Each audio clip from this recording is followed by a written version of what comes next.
Olha só que coisa, o Congresso Nacional só vai voltar na semana que vem, mas o Arthur Lira adiantou em uma semana porque ele convocou na sexta-feira uma reunião para agora, segunda-feira, com os líderes do Congresso Nacional para discutir algumas coisas. Entre as discussões, tem o fato de que os bolsonaristas estão aí tumultuando, ameaçando aí um golpe institucional contra o STF, ameaçando barrar todas as pautas no Congresso Nacional se não for aprovada uma PEC que limita poderes do Supremo Tribunal Federal e da Polícia Federal. Os bolsonaristas querem uma PEC que está na fase de coleta de assinaturas, ou seja, não está nem tramitando ainda.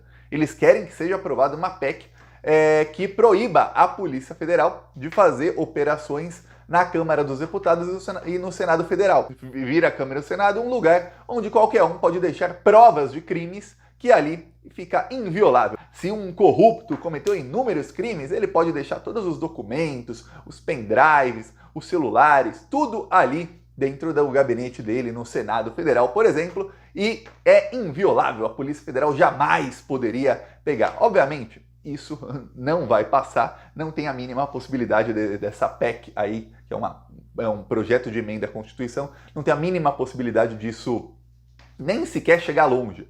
Mas os bolsonaristas estão gritando e gritando e gritando.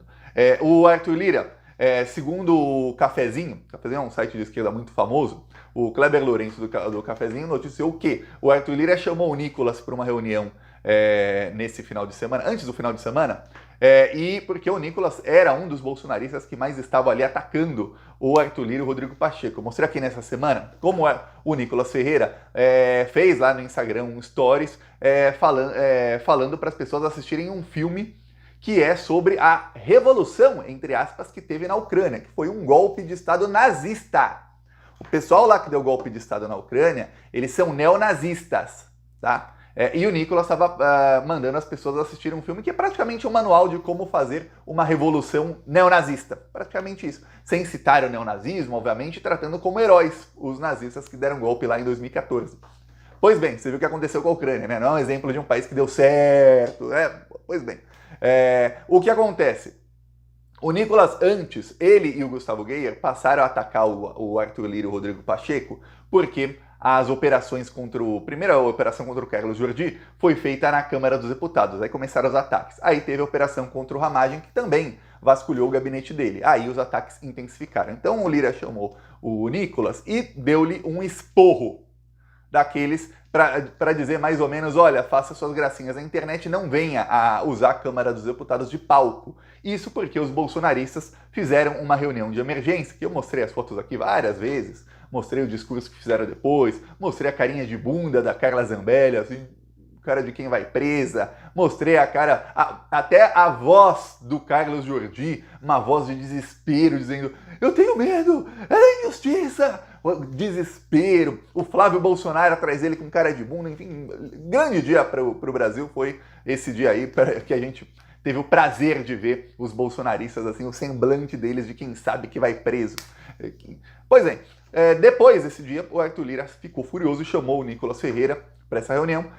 Dizem aí, segundo o Cafezinho, o Nicolas Ferreira saiu da reunião com um cara que poucos já ouviram, com um semblante tão, enfim, como eu disse, carinha de bunda, com uma cara assim de, caraca, ferrou. Pois bem, o que acontece é o seguinte, o governo, não o governo, o Lula, mas, enfim, membros governistas passaram a exigir, vários deputados do Arthur Lira e do Rodrigo Pacheco, uma posição mais enérgica contra esses bolsonaristas que estão atacando a democracia. Por quê? Porque agora, além de os ataques deles à democracia continuarem, agora você já tem aí provas de que há investigações da Polícia Federal mostrando que esses aí são criminosos.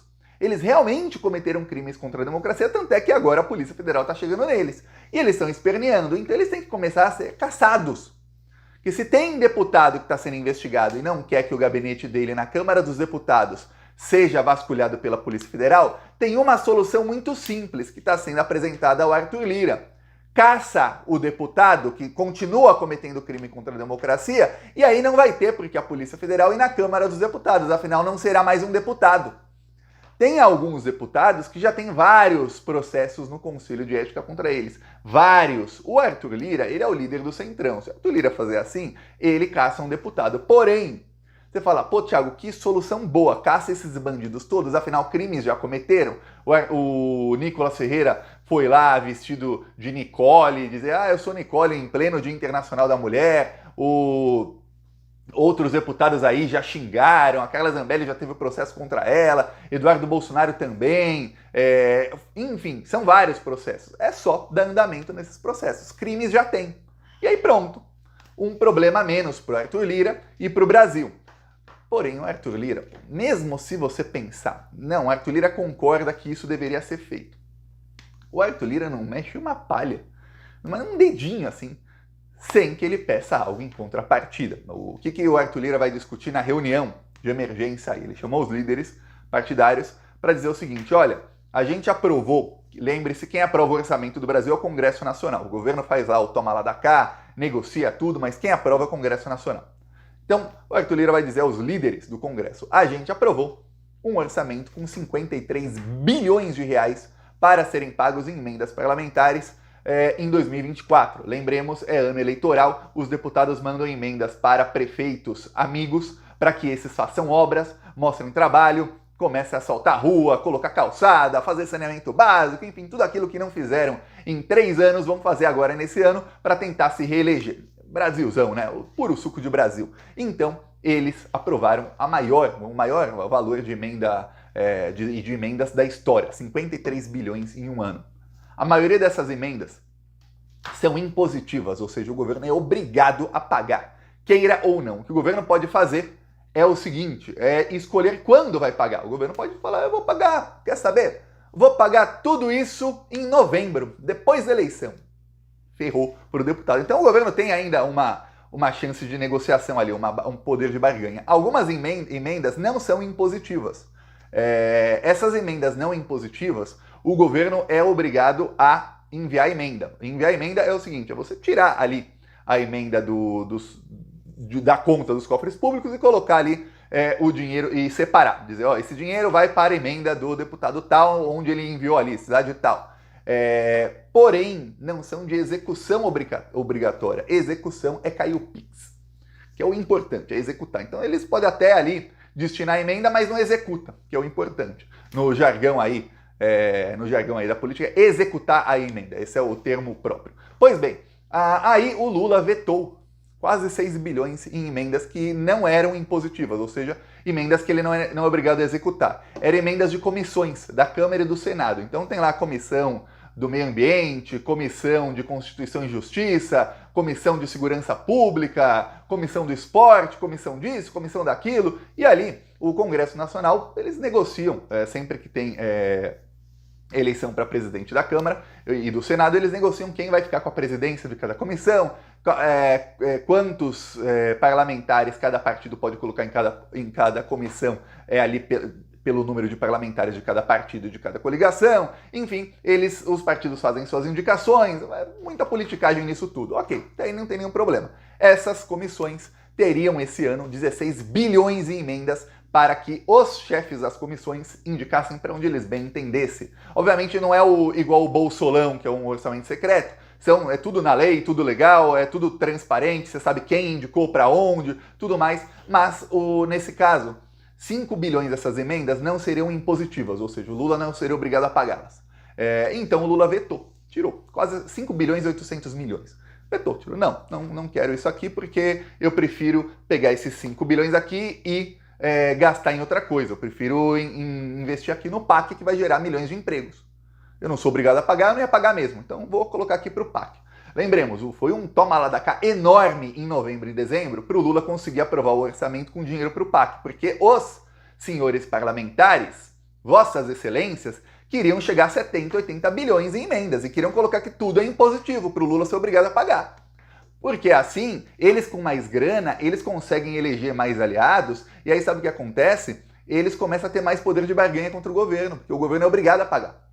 E aí o único poder de barganha é quando vai pagar. E aí não importa. Se o governo tenta falar, não vou pagar mais lá na frente, você não vai conseguir usar isso para eleger seus aliados.